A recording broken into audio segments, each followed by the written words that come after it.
because everyone was quite consternated when they saw what happened with the IBC selection panel. And here previously we discussed about, of course, preparation for uh, the IBC, selection panel with the commissioners and reforms, even as we have it indicated in the IBC Act. And in a democracy where trust is currency, Kenya's electoral body is once again, as we see it, on trial, so to speak. And this question that is being raised, and I think Dan Mazud latched onto it, the sudden and unexplained addition of 6 candidates to the IBC commissioner shortlist days after the officials list was published. This has really sparked a storm of controversy that we want to interrogate right now. As transparency, we know it is faltering, and the selection panel stumbles through vague justifications. Questions amount over whether the country's next election is already being compromised in the shadows, and in a region where electoral credibility is hard earned and easily lost, the stakes couldn't be higher. So we need just to interrogate these issues and ask very pertinent questions. What criteria did IBC selection panel use to initially shortlist the 105 candidates? And how are the 6 additional names later justified? These are critical questions. Why did the panel fail to disclose the inclusion of the 6 extra candidates in a timely manner? And what does this say also about its commitment to transparency? I think we need to approach this issue very soberly. Much sobriety is of essence, of course, because this is a very ticklish issue, even as we're heading towards general election. And does this also set a spawning ground of distrust, where we're seeing 6 candidates appearing from just the left side without any explanation that is justifiable? These are questions maybe I will begin by posing to you, Okio Mtata, and then we'll come to Senator Ojenda and Ndegwa Njiru as well. By the way, Ndegwa, I saw a letter that also you had written, questioning, some of the involvement of some of the interviewees that were there. I'll highlight that as well, just briefly. But hold on your horses. Let's hear from. Let's get an entry from Okio Mtata on this particular matter. Joshua Kipto, can you hear me? Joshua Kipto. All right. Okio Mtata, briefly. I think, first of all, I should say that the addition of the 6 names outside the process, the due process of shortlisting, is something that basically voids the exercise, unless in the end none of the 6 will make it, so that the addition does not affect the outcome. Secondly,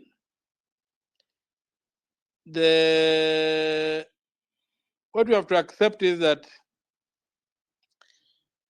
the system of using ad hoc committees to come up with the commissioners of independent commissions is something that will never succeed. Nobody takes responsibility after the commissioners have been appointed, because the committee appointing them gets disbanded. Today, if I ask you who appointed Cherera, you will not tell me. Who appointed Chebukati, you will not tell me. Who appointed who, you will not tell me. I also don't know who they are. These are ad hoc committees, which basically are special purpose vehicles that are put together for a specific purpose. And given that they have got nothing to lose, whichever way they choose, because nobody holds them accountable, they can never do a good job. They cannot give us an independent commission. So whatever that they're doing, we are not going to get an independent commission. It just up to Kenyans to come up and demand that whoever is chosen does not have the room to meddle with the elections. And so vigilance is what will have to come up. And the Kenyans will be very vigilant, including by demanding that the next presidential election should terminate at the constituency level. Bombers will not accept, or any other national area where are going to do some tallying will not accept. The IBC will simply have to announce, to declare the results that have been announced at the constituency, the 290 constituencies Even the media should be able to call our elections in 2027. Just the way the Americans called their elections on the 7th of November last year and did the formality on 6th of on the 6th of January this year. We also must be able to know of what our people have decided at the constituency level before we come to wait for the formal announcement and for the formal declaration. In fact, the word in the constitution is declaration. For the formal declaration of results, the word in the constitution at the constituency is the announcement, tabulation, and announcement.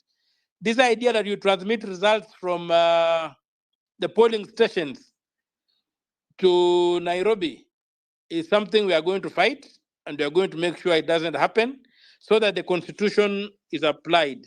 We will not rely on the caliber of the persons who will be elected at IBC to conduct elections. We shall conduct those elections and make sure I've got people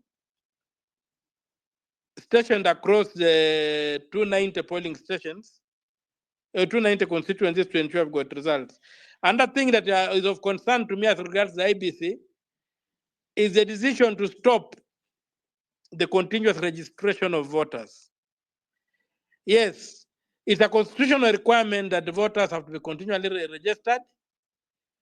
In just before the last election, Chebukati did something unconstitutional whereby he blocked the continuous registration of voters, issued a gazette notice suspending that exercise. But the suspension was supposed to have expired sometime in January 2023, and the registration should have resumed. Now, the failure to resume that is a voter suppression strategy.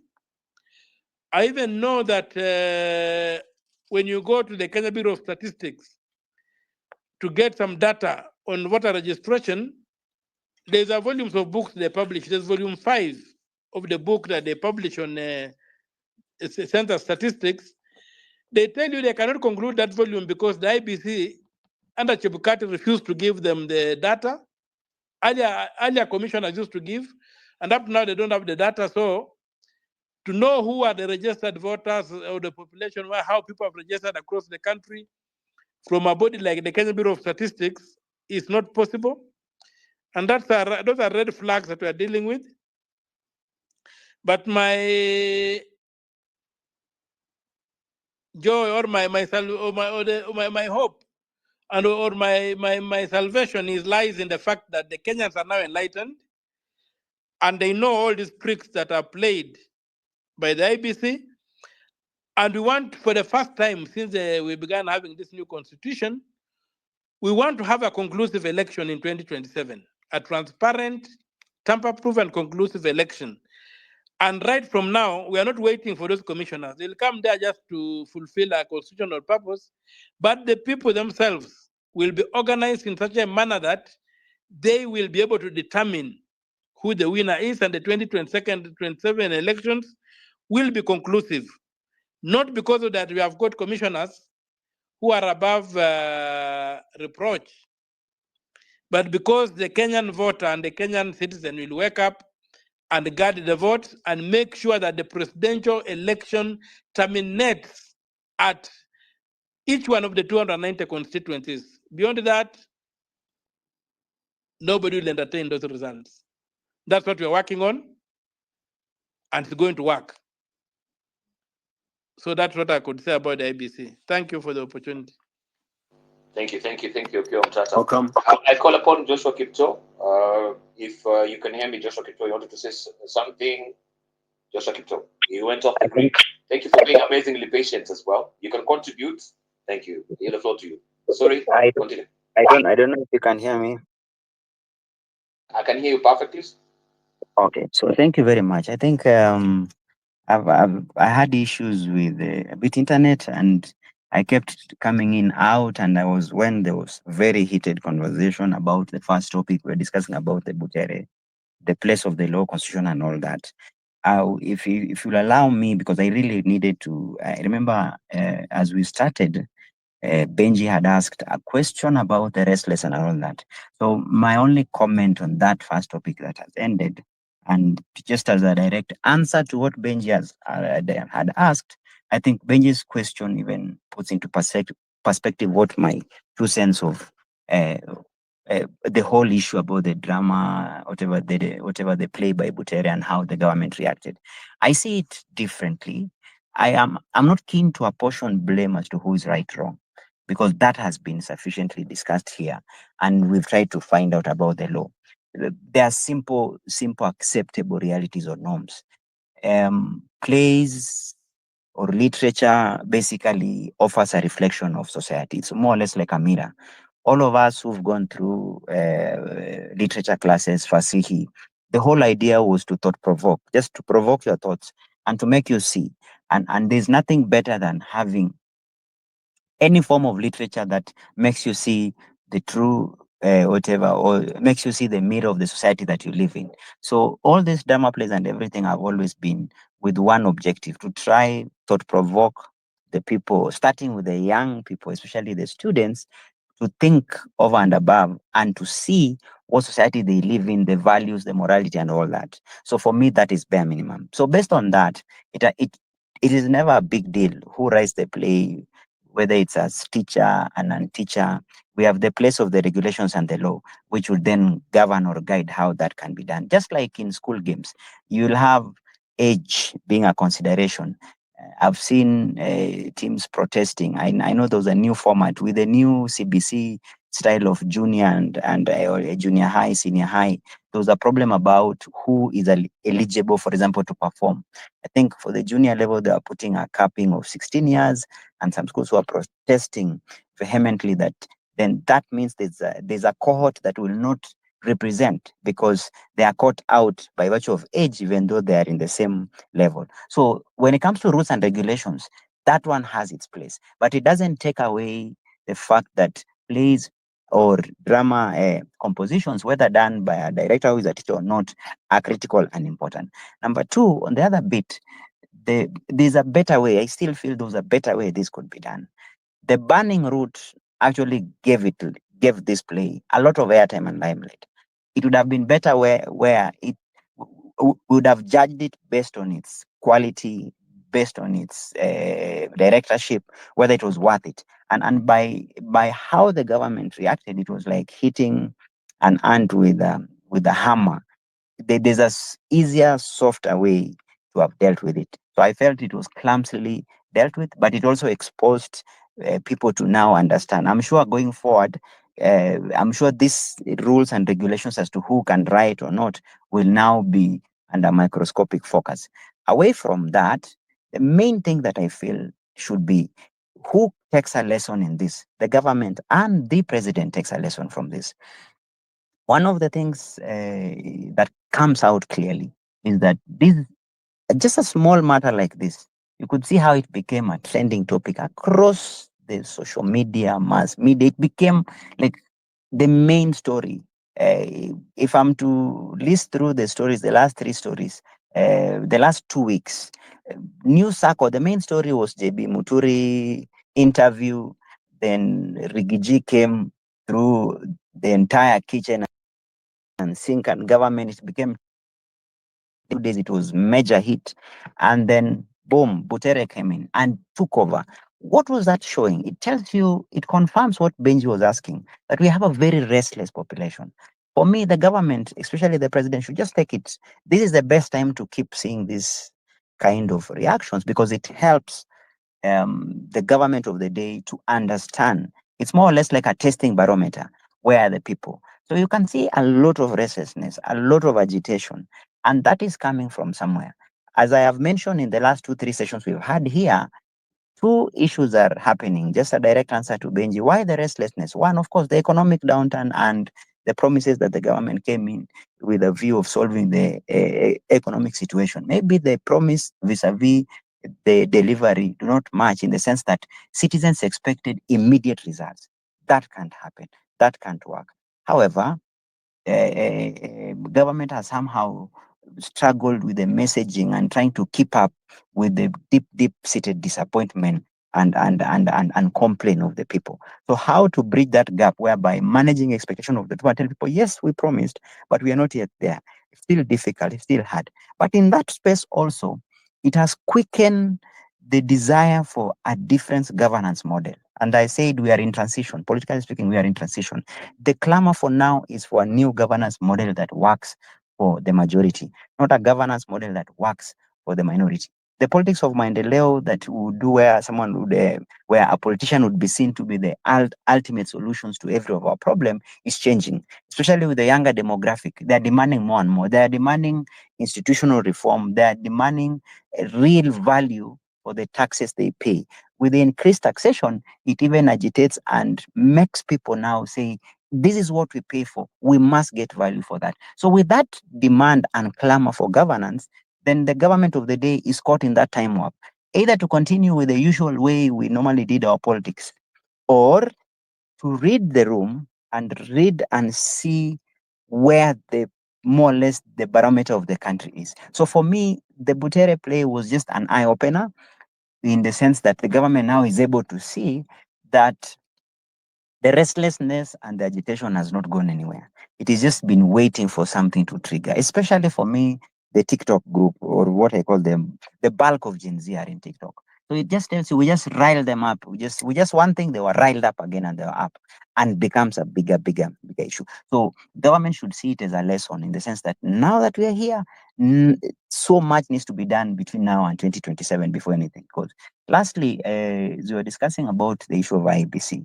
I think the conversation around IBC becomes clearer as soon and when we have the commission in place, because it has taken an inordinate period of time and it has been more or less like a ticking constitutional crisis if anything was to happen. I remember as people drew scenarios during the impeachment that, for example, God forbid the president passes on. At that time, we hadn't, the impeachment proceedings weren't as complete. I think it was post, the National Assembly had already adopted the motion. The Senate trial was ongoing, I remember so. And no. It was just after the Senate trial, and then the court processes were ongoing, and then the president nominated Kithure Kindiki. So Kithure Kindiki had not been sworn in. There was that wait and see scenario of what if the court nullifies the impeachment. So in this case, this vacuum, who steps in? Of course, there's the speaker, but the same speaker of the National Assembly is a leader of a party. But again, such speaker can only be nominated by IBC or gazetted by IBC. That does not have a commission chair, does not or does not have a does not have a constituted commission. And that scenario was very scary in the sense that we were literally sitting on a time bomb that if anything happens, actually then became that the life of the president was the single most important life more than any other time, because in his absence it will be chaotic. And with the political fight at its peak at that point, where you have a nominee deputy president, you have a deputy president fighting in courts who has just been impeached, you have a National Assembly speaker who is still a leader of a political party, and then you don't have IBC in place. Shows the dire situation we faced before. So for me, the first thing first, just to get it off the way without wasting time, the panel has done its interviews. Of course, this time the feeling was that we didn't get the best of the panelists. The kind of questions, I was really disappointed with my good friend Dr. Adam Solo. The kind of questions he was raising, asking people, like they were basically like, Point of order, I could say, Professor Olo. okay, Professor Adam Solo. He was asking, you're even making it worse by saying professor. So you can imagine a professor asking me something about in 1984. For example, if took advantage that maybe I couldn't have a perfect grasp of a history that 1984 famine, this something happened. I wasn't born in 1984, and maybe I haven't read about it. Would that be the basis of choosing my competence as a commissioner? So for me, what is important, if the panel, if the interviewing panel can go ahead without wasting time, nominate, then the ball shifts to parliament. What Maanzo was raising about issues, this is the only advice I always give. MPs have a platform. For Daniel Manzo, Honorable Daniel Manzo, this matter will come. I think, no, he's senator, sorry. The matter will come before the National Assembly. Nothing stops our legislature from scrutinizing. And with number two, the court process is also there. But for now, for us to verify what Honorable Manzo or the senator has mentioned about who's been sneaked in or not, let them nominate, let them be brought to vetting. That's when everything becomes clearer. And I want to appreciate the legislature of late, like the past 3 months or so. If you look at the nature of questions they put, I was looking at the interviewing that was being done to the PSS. For once, this time, you find MPs very critical. They take you through your own document, your own CV, your own experiences, your own wealth declaration. I've seen a shift a bit away from the generic interviewing whereby people would come praise. I remember in way back when Professor Magoa was being interviewed or vetted by Parliament, and every MP was falling over themselves praising him. No one was questioning him as at that time when he was the VC Nairobi. So I hope then whatever Senator Manzo is raising or whoever has issues, let the nomination be done. Time is of essence. Once we have IBC in place, there's so much in place. Why do we forget something very critical? Our constitutional crisis of boundary Thank you. review. We failed twice to keep a constitutional requirement for review of boundaries. The last time we did boundaries was in 2009. Professor Ojienda, I hope you are aware as a senator, up to now, we've not done a boundary review since 2009. That's a constitutional crisis. I'm sure that matter, in fact, as we speak, there's an advisory opinion that has been sought in Supreme Court about that. And this new commission cannot avoid to address that issue.